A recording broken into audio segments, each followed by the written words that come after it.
ចំណាយលុយម្នាក់$25ជិះម៉ូតូពីទីក្រុងភ្នំពេញទៅបោះតង់ស្ដាប់ទឹកសមុទ្រនៅក្រៅវិសេនុផ្លូវទៅរកដងបោះតង់តាមព្រៃភ្នំអញ្ចឹងណាឥឡូវសារនេះយើងទៅបោះតង់នៅលើទឹកសមុទ្រម្ដងនៅលើឆ្នេរសមុទ្របាទតែប៉ុតពួកយើងក៏ចង់ជិះឡានទៅដែរប៉ុន្តែដោយសារឥឡូវអត់ទាន់មានឡានជិះក៏ជិះម៉ូតូទៅសិនទៅ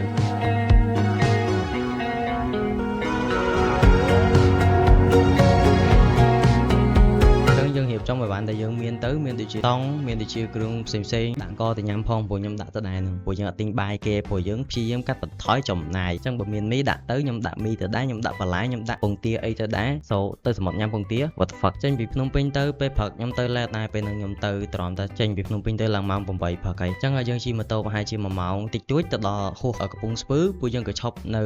7-Eleven ច្រឡំយើងឈប់នៅ 7-Eleven ដើម្បីទិញអាហារពេលព្រឹកញ៉ាំទិញទឹកទិញអីចឹងទៅអញ្ចឹងទាំងចាក់សាំងទាំងអាហារពេលព្រឹកអីហ្នឹងអស់ចិត្ត$10គ្រាន់តែចិត្ត$10ទេតែដល់$10ទេអញ្ចឹងប៉ុណ្ណឹងយើងចែកទាំង2នាក់ពួកយើងទៅគ្នា2នាក់អញ្ចឹងយើងចេញបន្តដំណើរទៅមុខទៀតជិះម៉ូតូប្រហែលជា1ម៉ោងទៀតយើងក៏បានទៅដល់ទឹកធ្លាក់អូកូគីពួកយើងជិះកាត់តាមនឹងដែរអញ្ចឹងក៏ចូលលេងទឹកធ្លាក់អូគីផ្លែទៅតែមានទឹកធ្លាក់ឯប៉ុន្តែយើងចូលទៅថតរូបថតអីលេងអញ្ចឹងណាសម្រាប់អ្នកដែលស្គាល់ផ្លូវមកកំពង់សោមមកប្រកាសជាពិបាកដូចខ្ញុំអញ្ចឹងដោយសារតែ Google Map វា recommend ឲ្យយើងទៅតែផ្លូវលឿនលឿនអញ្ចឹងទៅយើងត្រូវតែចេះមើលដែរយើងត្រូវតែជិះមើលអាផ្លូវណាអត់លឿនលឿនណាយើងអត់អាចឡើងម៉ូតូយើងអាចជិះម៉ូតូឡើងផ្លូវលឿនលឿនបានទេអញ្ចឹងយើងអត់អាចធ្វើអញ្ចឹងបានទេគេអត់ឲ្យធ្វើទេគេអត់ឲ្យធ្វើមកដល់សមុទ្រទេតែគាត់ថាអត់តាន់ដល់ទីតាំងយើងទេតែយើងឈប់លេងសិនអញ្ចឹងណានៅនេះវាស្អាតគ្រាន់ដែរហើយយើងបន្ទាប់មកយើងចូលសវែន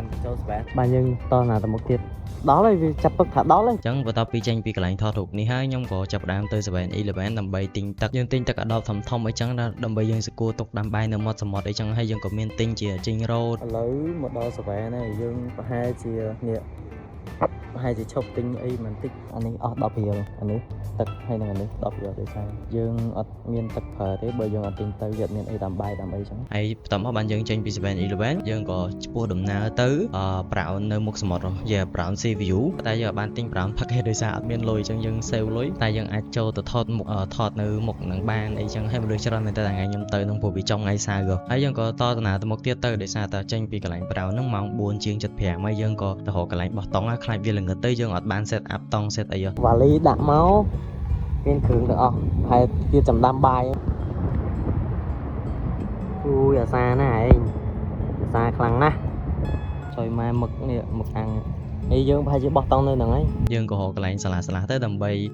រៀបចំ set up តង់ហ្នឹងប៉ុន្តែទៅដល់មានបាន set up ភ្លាមទេយើងកន្លែងតែអង្គុយ relax អង្គុយដើរមើលក្តាមអង្គុយជជែកគ្នាហើយដាក់ជីងរ៉ូអ្នកបន្តិចអីចឹងទៅតេសជាមួយនឹងមឹកអាំងអីចឹងទៅ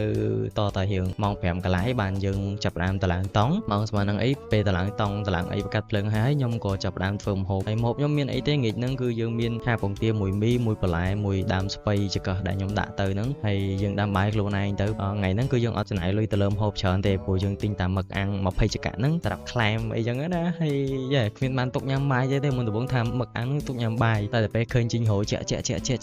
ក្លែមខ្ទេចពីម៉ាន20ចក្រាក់ហ្នឹងក្លែមខ្ទេចហើយតោះមកយើងញ៉ាំបាយមួយពងទាធម្មតាទៅព្រោះដោយសារយើងសេវលុយយើងអាចទៅទិញអាគ្រឿងសមុទ្រអីយកមកញ៉ាំដើម្បីវាមើលទៅឃើញលុយឯងវាមិនមែនឃើញលុយវាឆ្ងាញ់ដែរប៉ុន្តែដោយសារយើងអត់លុយណាអញ្ចឹងយើងទៅសេវលុយអញ្ចឹងយើងមិនមែនទៅញ៉ាំទេយើងគឺទៅដើរលេងយើងទៅរីឡាអញ្ចឹងញ៉ាំរស់ទៅមិនបាច់យកហៃសូតាណាទេញ៉ាំពងទាធម្មតាមីឆាអីចឹងទៅតែឆាខ្លួនឯងទិញមីឆាគេក៏អស់លុយថ្លៃណាអញ្ចឹងយើងឆាខ្លួនឯងទៅអីចឹងទៅហើយកន្លែងដែលខ្ញុំកេងបោះតង់ហ្នឹងក៏មានអីដែលគាត់លក់ចិត្តហ្នឹងដែរអញ្ចឹងណាដោយសារយើងអស់អីញ៉ាំអញ្ចឹងទៅយប់ឡើងឃ្លានក៏យើងញ៉ាំពងទាកូនហើយនឹងប្រហិតអីហើយក៏ដាក់ឡាប់យេគាត់ថែមមួយយួរទៀតអើយអែមណាអាពេលទៅសមុទ្រចឹងដាក់ជាក់ក៏មកឈិច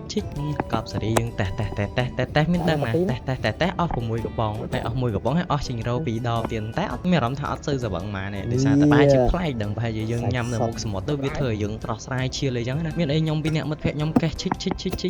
យើងបន្តដល់យប់ទៀតទៅយប់ហ្នឹងយើងញ៉ាំបាយញ៉ាំអីហើយក៏បន្តតេះទៀតទៅសាពីនៅសល់ជីងរ៉ូតេះរហូតដល់ម៉ោង8ជាង9បានដើរលេងទឹកសមុទ្រដើរចាប់ក្តាមចាប់ស្អីគ្មានចាប់គ្មានបានទេតែសិតដើរក្តាមថ្មតែទៅញ៉ាំមិនហើយមានកូនពគាកូនអីឪពូគាត់ហៅខ្ញុំឲ្យទៅមើលទៀតតែថតទូរស័ព្ទវាអត់សូវជាប់ទេដាក់តយើងមើលភ្នែកផ្ទាល់ហើយតោះមកក៏យើងចូលគេងទៅហើយថ្ងៃស្អែកឡើងគឺយើងមាន plan បន្តទៀតដែរ